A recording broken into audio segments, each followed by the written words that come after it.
आज प्रस्तुत है मेरी कहानी फर्स्ट इम्प्रेशन। दूल्हे का छोटा भाई चेतन और उसकी यार चौकड़ी बड़े भाई की शादी के पूरे आनंद अपने हृदय में और अपनी यादों में समेट लेना चाहते थे। हॉस्टल के नीरस वातावरण से निकलकर बड़े भाई की शादी में मित्रों के साथ आए चेतन के लिए बड़े भैया की शादी धमा चौकड़ी मचाने, लड़कियों को छेड़ने और तरह तरह के स्वादिष्ट व्यंजन का लुत्फ उठाने का अभूतपूर्व अवसर था और वे इस अवसर का पूरा लाभ उठा लेना चाहते थे। कॉलेज के दोस्तों की पूरी टीम पंडाल में घूम घूम कर मज़े कर रही थी। कभी किसी चाट के काउंटर पर टूट पड़ते तो कभी किसी बैरे पर बारातियों वाला रुआब झाड़ने लगते। तभी सामने से एक सुंदर सी लड़की समारोह के परिधान में सजी धजी, चेहरे पर जिम्मेदारी और व्यस्तता के भाव लिए सामने से आती दिखाई दी। चेतन के दोस्त रमन ने कोहनी मारकर कहा, अबे देख, तेरा माल आ रहा है। कुछ भी कहो यार, दूल्हे की बहना है पूरा पटाखा। अबे तेरा तो हक बनता है, साली है साली। पटाखा क्या, पूरा डायनामाइट है। दूसरे ने कहा, क्या बाल क्या चाल। क्या बाल क्या चाल और क्या? अरे यार, इतना भी नहीं समझता। क्या बाल क्या चाल और क्या गाल, किन्नौर के रसीले सेवों की तरह। बस माल ही माल, गुरु इसको पटा ले, तेरी तो लाइफ बन जाएगी। हा हा हा, सारे मित्र एक साथ ठहाका लगाकर हंस दिए। मैंने तो नाम भी पता कर लिया है, जय सिंह ने आंख मारते हुए कहा। निम्मो निम्मो बोलते हैं। अरे निम्मो भी कोई नाम हुआ भला? हा हा हा। सारे दोस्त फिर ठहाका लगाने लगे। देख देख, इधर ही आ रही है, गुरु फर्स्ट इम्प्रेशन मार ले। चेतन ने अपना चश्मा ठीक किया। जयसिंह ने जल्दी से बालों में कंघी घुमाई और उस ओर बढ़ गए जिधर दुल्हन की बहन निर्मल व्यवस्थाओं में व्यस्त सी एक बर्तन हाथ में लिए तेजी से चली आ रही थी। क्या निम्मो जी, एक नज़र हमारी तरफ भी डाल लो, रमन ने बड़े स्टाइल से काले चश्मे के ऊपर से देखते हुए कहा। अरे हम भी दूल्हे के कुछ लगते हैं बुलबुल, इतना हक तो हमारा भी बनता है। चेतन ने लड़के के और निकट सरकते हुए दोस्तों पर इम्प्रेशन जमाने का प्रयास किया। निर्मल ने नज़रें उठाकर चेतन की ओर देखा। पान में सने हुए होठ, चढ़ी हुई सी आंखें जैसे कोई नशा कर रखा हो और चेहरे पर अश्लील सी मुस्कान। उसके माथे पर बल पड़ गए और हाथ में लिया हुआ बर्तन जोर से वहीं मेज पर पटक कर तेजी से घर की ओर भाग गई। पीछे से अस्फुट पपतियाँ और अविवेकपूर्ण हंसी के स्वर सुनाई दिए। किसी ने कहा, अरे निम्मो तो हमारी सलमान चाचा की बकरी का नाम है। दूसरे ने कहा, नक्चड़ी भी उस बकरी की तरह ही लगती है। हा हा हा हा। PWD में इंजीनियर भगवान सहाय की दो ही बेटियां थीं। एक उर्मिल, जिसका विवाह चेतन के बड़े भाई से संपन्न हुआ था, और दूसरी निर्मल, जिसे घर में सब प्यार से निम्मो कहकर बुलाते थे। दुर्भाग्यवश बड़ी बेटी उर्मिल के विवाह के 1 वर्ष बाद इंजीनियर साहब डिपार्टमेंट के किसी घोटाले में फंस गए। नौबत जेल जाने की आ गई तो एक दिन सुबह सुबह निर्मल और उसकी माँ ने देखा कि इंजीनियर भगवान सहाय का शरीर पंखे से लटक रहा है। उन्होंने आत्महत्या कर ली थी। परिवार के सर पर दुखों का पहाड़ टूट पड़ा। 2 वर्ष बाद इंजीनियर साहब की दूसरी बरसी के अवसर पर उर्मिल, निर्मल और उसकी माँ पूजा पाठ का काम निपटाकर एक साथ बैठे हुए पुराने दिनों को याद कर रहे थे। तीनों की आंखें नम थीं।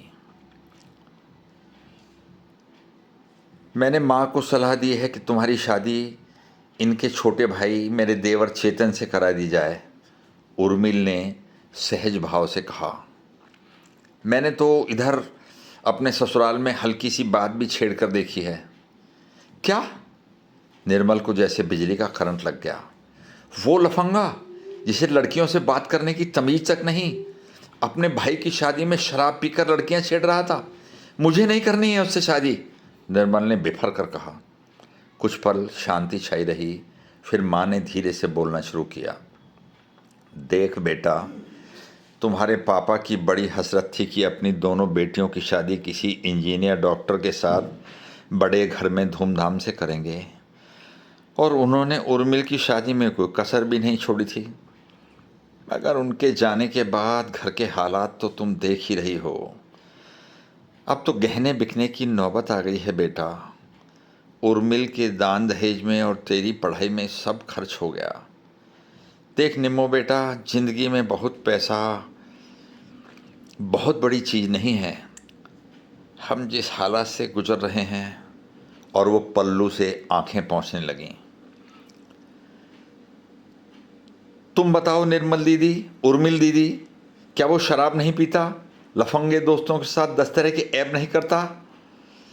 ऐसा लड़का मुझे जिंदगी भर सुख दे पाएगा? ना ना, मुझे ना करनी उससे शादी। शराब? पता नहीं निम्मो बहना, जब से मैं उस घर में गई हूँ चेतन अधिकतर बाहर ही रहा है, पहले पढ़ाई में और अब अपनी जॉब में। छोटा है तो माँ बाप का लाडला बहुत है। मैं दावे के साथ तो नहीं कह सकती कि दूर रहकर क्या क्या करता होगा, मगर टॉपर है चेतन।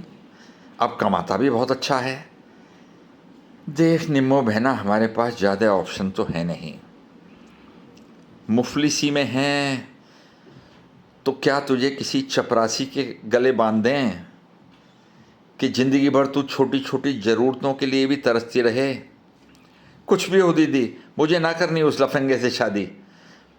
बस बारात में एक बार ही तो देखा था। माथे पर लहराती जुल्फ़ें, पान में सने होठ, लड़खड़ाती चाल और आवारगी। बहना, मुझे किसी भिखमंगे के गले बांध देना, पर मुझे उस लड़के से शादी नहीं करनी है।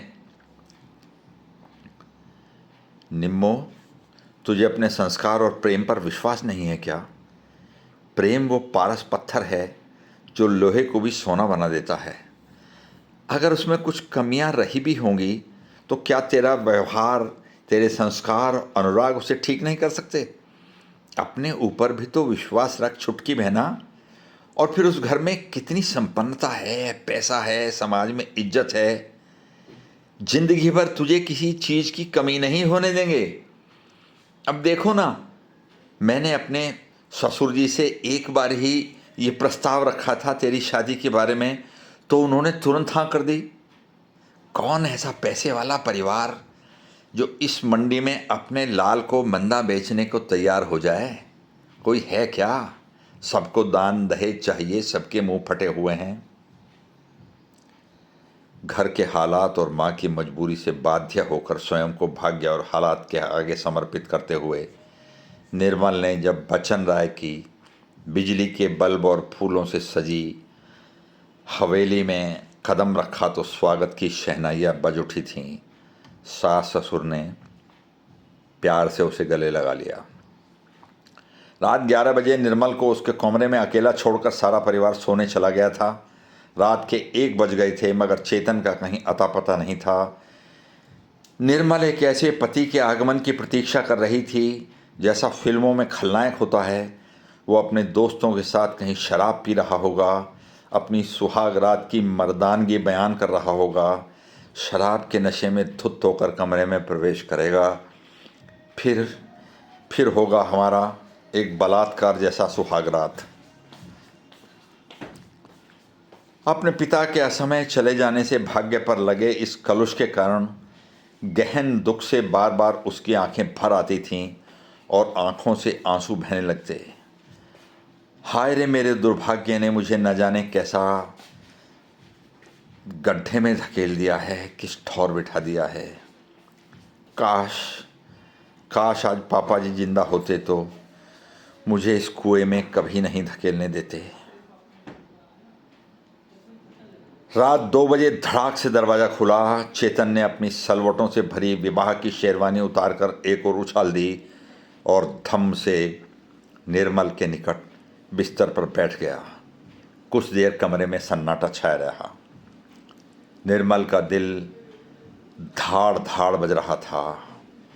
वह स्वयं को अगले किसी भी पल घटने वाली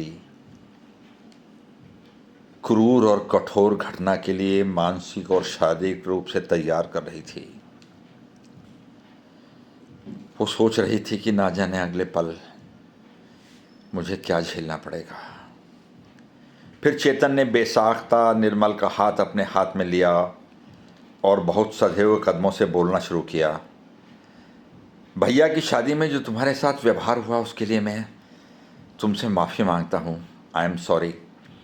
दरअसल निर्मला जी, वो कॉलेज के दिन थे और कॉलेज की लाइफ बहुत पीछे छूट गई है। फिर वो कुछ देर शांत रहा, जैसे अगले एक एक शब्द को साध रहा हो। फिर किसी अपराधी की तरह सहमे से शब्दों में उसने बोलना शुरू किया। आज हमारे वैवाहिक जीवन के पहले दिन ही देर तक बाहर रहने के लिए तुम मुझे माफ़ कर दोगी, मुझे ऐसा विश्वास है। दरअसल मेरे कॉलेज के एक अजीज़ दोस्त का स्कूटर से एक्सीडेंट हो गया था। अगर आज मैं उसे नहीं संभालता तो न जाने क्या हो जाता। अस्पताल में रुकना पड़ा था। फिर उसने स्टूल पर पड़ा पानी का गिलास उठाकर पूरा हलक में उड़ेल लिया और निर्मल के और नज़दीक आकर अपने दोनों हाथ उसके कंधों पर रख दिए और एक एक शब्द में अनुराग उंडेलते हुए बोला, निम्मो निर्मल जी, मैं शराब नहीं पीता, ज़िंदगी में कभी छुई भी नहीं। भाभी जी ने बताया कि कॉलेज के ज़माने की एक मुलाकात में तुमने मेरे बारे में क्या राय बना ली है। उसमें तुम्हारा भी तो मैं कोई दोष नहीं मानता, मगर उस दिन तुम्हारा लजाना, फिर चेहरे पर गुलाबी गुस्सा, तमक कर प्लेट छोड़कर चले जाना, बस मैंने तो उसी दिन निश्चय कर लिया था कि मेरे जीवन में कोई आएगी तो यही लड़की आएगी। मेरी निम्मो, ईश्वर से जो मांगा था वो सब कुछ नहीं मिलता, किंतु मुझे मिला है ना। तुम मिल गई हो ना मुझे। अब तुम मेरी प्यारी पत्नी हो। देखो ना, परमात्मा ने तुम्हारे रूप में एक अमूल्य रत्न मेरी झोली में डाल दिया है। अब अगर मुझसे कोई गलती हो तो। उसने निर्मल के दोनों हाथ पकड़कर अपने कानों पर रख लिए और कहा, मेरे कान पकड़ लेने का तुम्हें पूरा अधिकार है। निर्मल को लगा कि सौभाग्य के स्वर्णिम द्वार अचानक उसके सामने खुल गए हैं। सहज ही उसने अपना सर चेतन के कंधों पर टिका दिया।